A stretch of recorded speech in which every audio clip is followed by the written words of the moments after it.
warahmatullahi wabarakatuh. Perkenalkan, nama saya Fadilatus Safriana dengan NIM 191400123. Saya dari kelas PGMIC angkatan 2019. Di sini saya akan memenuhi tugas mata kuliah pengembangan IPS untuk SD atau MI dengan dosen pengampu Bapak Waluyo Satrio, Aji MPDI.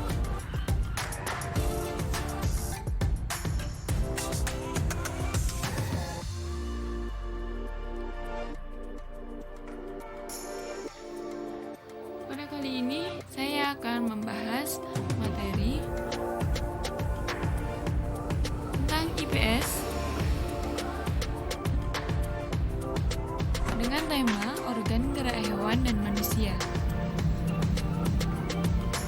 Subtema organ gerak hewan, pembelajaran 5, kelas 5.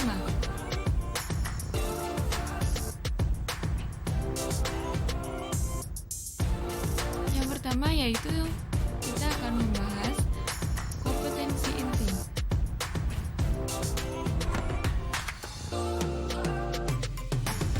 Kompetensi inti dari pembelajaran kelas 5 yaitu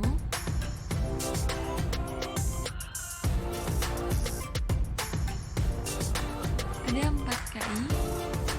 KI pertama, menerima dan menjalankan ajaran agama yang dianutnya. KI 2, memiliki perilaku jujur, disiplin, tanggung jawab, santun, peduli, dan percaya diri dalam berinteraksi dengan keluarga, teman, dan guru. KI 3, memahami pengetahuan faktual dengan cara mengamati, mendengar, melihat, membaca, dan menanya berdasarkan rasa ingin tahu tentang dunia, makhluk ciptaan Tuhan dan kegiatannya, dan benda-benda yang dijumpai di rumah atau di sekolah. KI 4, menyajikan pengetahuan faktual dalam bahasa yang jelas dan logis dan sistematis, dalam karya yang estetis, dalam gerakan yang mencerminkan anak sehat, dan dalam tindakan yang mencerminkan perilaku anak beriman dan berakhlak mulia.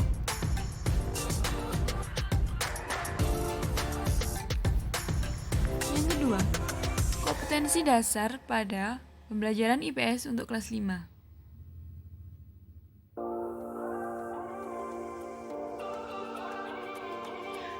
Kompetensi dasar dibagi menjadi 2, pengetahuan dan keterampilan.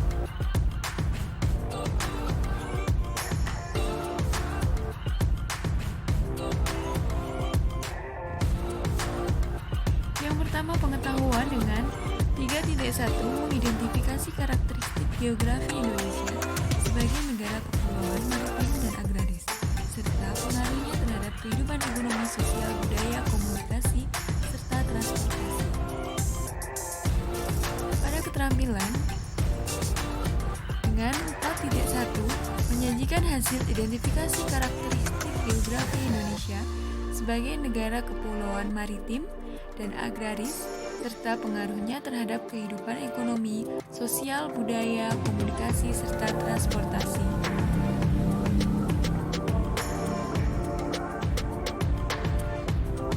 Selanjutnya yaitu tujuan dari pembelajaran. Apa sih tujuannya mempelajari itu semua?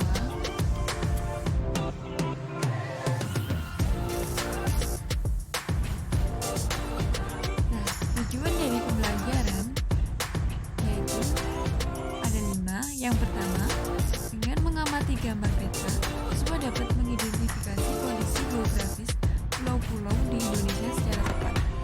Yang kedua, dengan membuat informasi, siswa dapat menyebutkan kondisi geografi wilayah Indonesia secara benar. Yang ketiga, dengan eksplorasi, siswa dapat mengidentifikasi perilaku-perilaku yang sesuai dengan nilai-nilai luhur yang terkandung dalam sila-sila Pancasila secara benar. Yang keempat, dengan membaca, siswa dapat menemukan contoh perilaku yang sesuai dengan nilai-nilai luhur dalam sila-sila Pancasila, yaitu gotong royong secara benar. Yang kelima, dapat membaca, siswa dapat menemukan ide pokok bacaan secara tepat.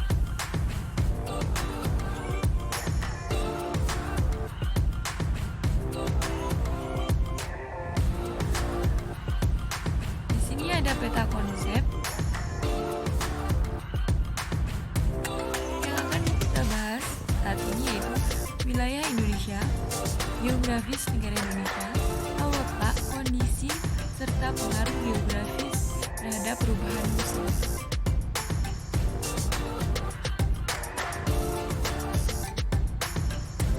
Nah, kita sekarang masuk kepada materi.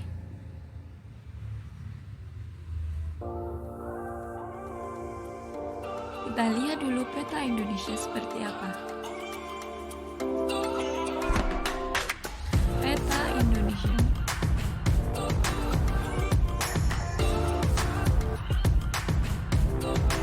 Selanjutnya, kita akan membahas karakteristik. Jadi, Indonesia merupakan sebuah negara yang unik. Banyak hal yang menjadikan Indonesia seperti itu. Antara lain, Indonesia merupakan negara kepulauan terbesar di dunia. Wow. Indonesia memiliki budaya yang beragam. Indonesia dianugerahi alam yang subur dan kaya. Indonesia dilintasi oleh garis khatulistiwa dan Indonesia merupakan negara maritim terbesar di dunia. Selanjutnya, secara geografis, kota Indonesia termasuk sangat strategis karena diapit oleh 2 benua dan 2 samudra.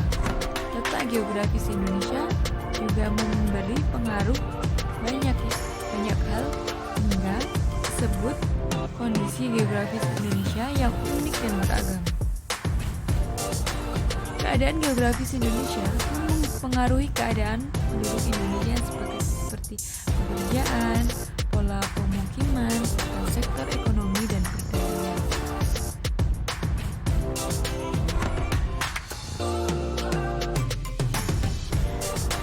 Selanjutnya, kita akan membahas mengenai kepulauan Indonesia. Nah, secara umum, Indonesia negara maritim agraris terletak di kawasan Asia Tenggara yang salah satu paling beragam dengan kondisi penduduk yang bervariasi, baik dari segi suku, budaya, agama, dan bahasa. Wilayah Indonesia terbentang dari Sabang sampai Merauke. Batas wilayah Indonesia pun berbatasan dengan beberapa negara seperti Malaysia, Australia, dan Papua Nugini. Nah, kita akan membahas kepulauan Indonesia, yaitu negara maritim dan agraris. Apa sih negara maritim itu? Nah, Indonesia dikenal dengan negara maritim. Yang dimaksud dengan negara maritim adalah negara yang daerah teritorial lautnya lebih luas daripada daerah teritorial daratnya. Dengan kata lain, negara maritim adalah negara yang menyandang predikat negara kepulauan. Kenapa Indonesia disebut negara maritim? Hal ini dikarenakan negara Indonesia merupakan negara kepulauan. 2/3 wilayah Indonesia merupakan lautan, dari 1/3 nya merupakan daerah daratan. Selanjutnya, negara agraris itu apa?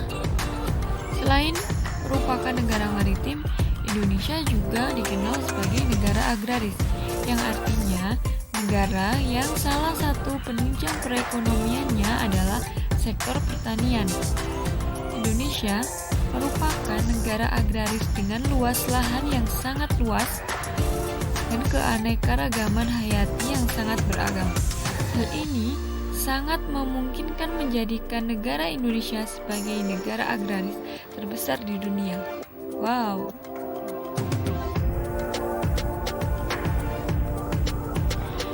Selanjutnya kita akan membahas pengaruh geografis terhadap kehidupan. Dalam bidang sosial dan budaya, pengaruh geografisnya yaitu memiliki keanekaragaman budaya yang baik lokal maupun asing. Adanya akulturasi budaya lokal maupun asing. Yang ketiga, dapat dengan mudah menyebarkan budaya Indonesia. Dalam bidang ekonomi, Indonesia dapat dijadikan sebagai jalur perdagangan dunia, menambah devisa negara, kaya akan hasil laut, sebagai pusat perekonomian, memiliki jalur pemasaran yang luas. transportasi. Indonesia sebagai jalur transit dan lintas internasional menerima dampak peningkatan alat transportasi modern. Nah, yang terakhir, komunikasi. Membuat alat berkomunikasi semakin canggih. Komunikasi antar masyarakat semakin mudah. Beragamnya alat komunikasi, Indonesia mengenal bahasa-bahasa di negara lain.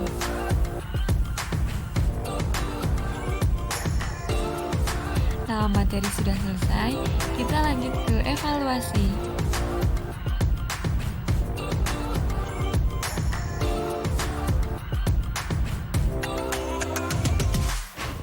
Ada 5 soal, sebutkan 3 karakteristik negara Indonesia. Yang nomor 2, jelaskan pengaruh negara maritim dan agraris terhadap ekonomi, sosial, budaya, komunikasi, dan transportasi. Yang ketiga, sebutkan contoh perubahan alam yang diakibatkan karena perilaku manusia. Yang keempat, letak geografis negara Indonesia. Yang kelima, buatlah tabel macam-macam karakteristik negara maritim dan agraris.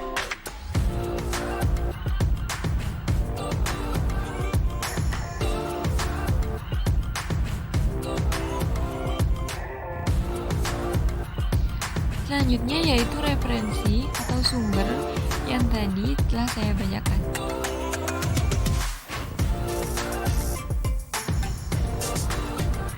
Itu ada 5 sumber yang saya ambil untuk saya tampilkan tadi. Sekian presentasi dari saya. Wassalamualaikum warahmatullahi wabarakatuh.